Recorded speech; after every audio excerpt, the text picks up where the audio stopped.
Hey everyone, welcome back to my channel. So today's video is a little bit random.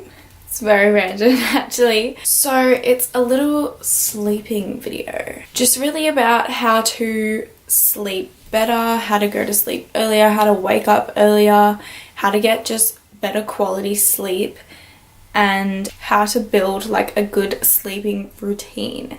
This is such a random video, but I myself have really struggled just really this year with being able to get to sleep and wake up at a reasonable time that isn't in the afternoon. So over the past like month or more, I would say I've been really trying to focus on getting a better sleep routine, and I've been researching a lot of ways to get to sleep earlier and obviously been doing them and seeing which works for me and which one's better. And I've come up with 10 things of how to get better quality sleep. Obviously, if you have a more serious issue with sleeping, then these things might not work for you and it might just sound stupid. But for people like me who just really just want better sleep, want to get a better sleep routine, then these tips are going to be for you, and I really hope that they help you out. I've literally been putting like so much effort into this video and doing tons of research and testing things out. So I hope that what I have to say like helps you guys out. So starting off with like tip number one is a very generic one, but it's just like generally just being healthier, being more active and everything. Obviously there's no direct correlation between eating healthy or being healthier and getting better sleep, but there is a link between just being healthy in general, sleeping better, and eating healthier just lead to you being a healthier person. Sleep is very important, and I think eating healthy is very important. And there's also a link between not getting very good sleep and eating badly. So all of it all links together and just being healthy in general. There's also certain types of food, healthy foods, that can actually release like certain hormones that help you sleep. Obviously, I'm not like a health scientist or a nutritionist, so I'm not going to bother you with like the semantics of it all. But yeah, certain foods like just dairy in general. That's why people have like glasses of milk before they go to bed. Cheese and crackers, lettuce, nuts like almonds and walnuts and stuff, all things that are easy to digest, and they also release certain hormones that help you sleep. Just being healthy in general and eating healthy and fueling your body with the right stuff, obviously it's all going to lead to you being healthier and sleeping better.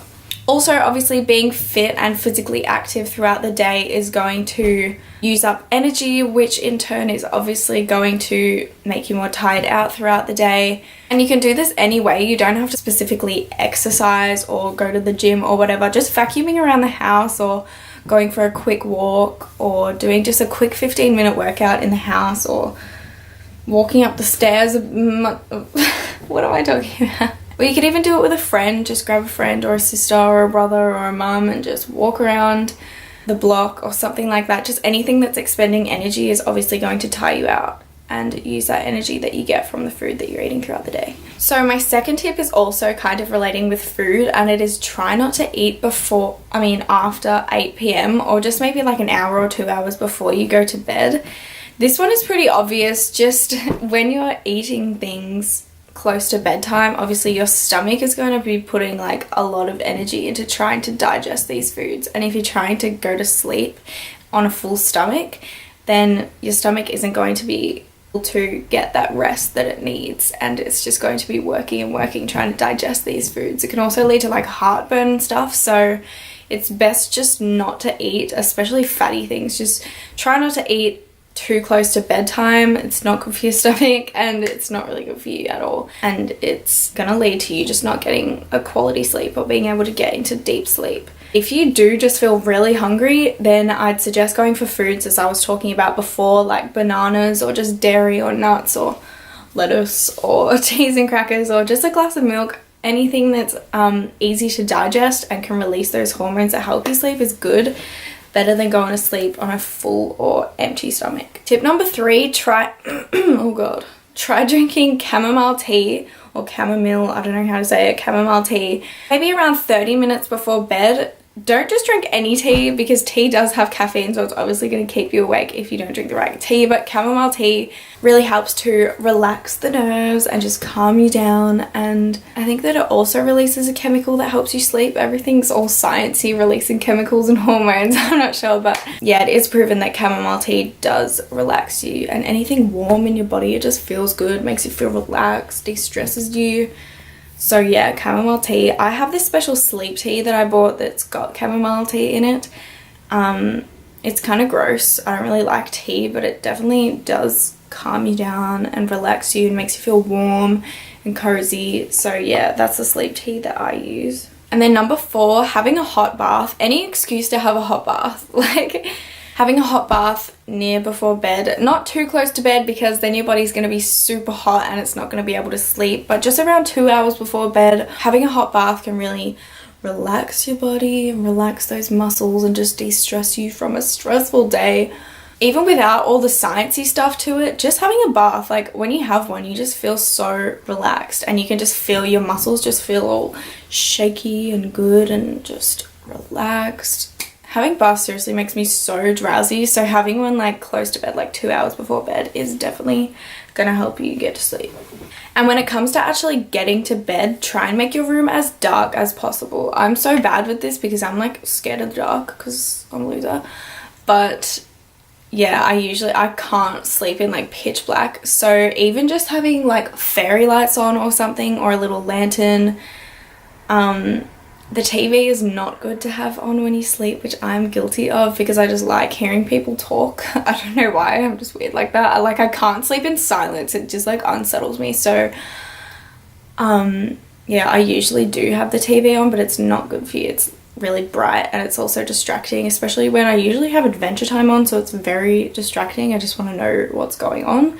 So try to turn the TV off, turn all lights off except maybe keeping a dim little fairy light on just for a bit of light. And also, if you're like me and you don't like sleeping in just complete silence, there are a few apps that actually have like white noise or background noise or just like calming noises so that it's not completely silent. These 2 ones that I have are really good. They're both quite similar, but they also do very different things. So there's one called Deep Sleep Sounds, and it's just pretty much just deep sleep sounds. So there's like ocean water, there's cricket sounds, all those type of things.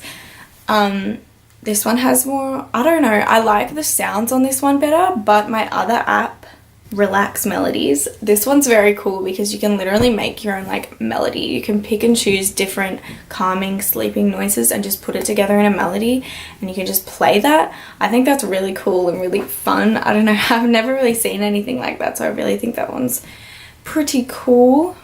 Just so that it's not completely silent, because it is obviously better to sleep in silence and in pitch blackness because it's not going to disturb your sleep in any way, but that can be unrealistic for some people. So those 2 tips hopefully help you out with that.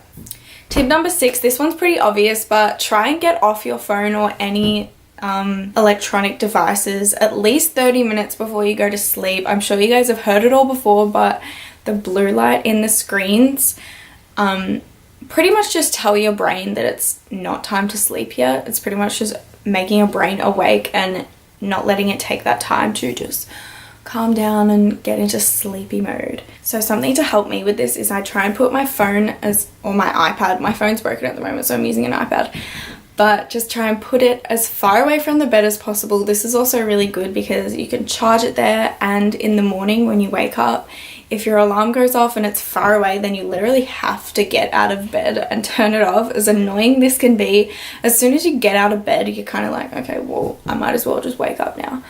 Rather than pressing snooze and going back to bed, like you might as well just wake up. So it really just gets you up and kind of forces you out of bed. Number 7, try and read a book before bed. I like doing this because just reading books is good for your brain anyway, but it can also be a better alternative than to go on your phone or to just watch TV, because sometimes you might just not be ready for bed yet. So reading a book can really just calm you down, get you ready for bed, and it doesn't have that blue light that the TVs and the phones do have. I actually do read the book that I'm actually reading at the moment is on my iPad. It's an iBook, which I don't usually do. I usually just prefer hard copy books. but this one was sold out, so I just got it on my iPad. But a cool feature that the iPad does have on iBooks that you can enable is that it has this feature that it turns the blue light off when the room is dark, so that it's not affecting your eyes or your sleep patterns as much, which I think is really cool. These next few tips are more so for when you wake up. So tip number 8, plan out the day ahead. I like doing this because it kind of gets me excited for the day. I know what to expect for the day. I want to get up early so I can get a head start, or just planning out a cool breakfast that you're going to have. Something I like having breakfast is avocado on toast. That just excites me.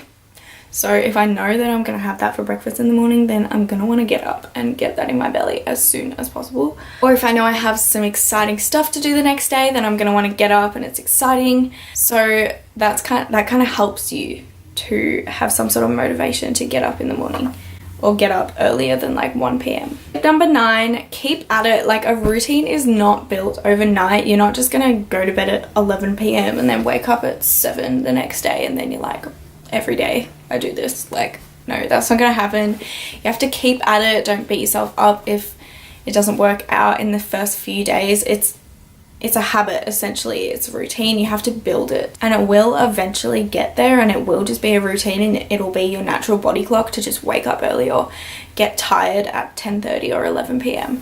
And number 10, this one is optional, but I'm such a nap hater. Like, I just find naps pointless. I don't think that they're very productive. I just feel like daytime is for doing stuff. If I want to sleep, I'll just wait till nighttime. I'm just so anti-nap, and it also isn't really good for your sleep. It leads to broken sleep because you're just sleeping randomly throughout the day. So when it's nighttime, then you're not going to be able to sleep properly.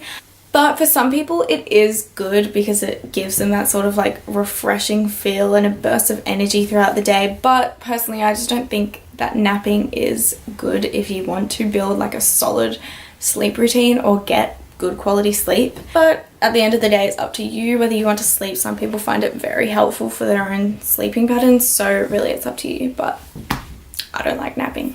So those were my 10 tips. I feel like I've been talking for so long. Obviously, I'm not like a professional sleep person or like a health scientist or anything. These are just like my personal tips and things that I have found helpful throughout my sleep routine journey.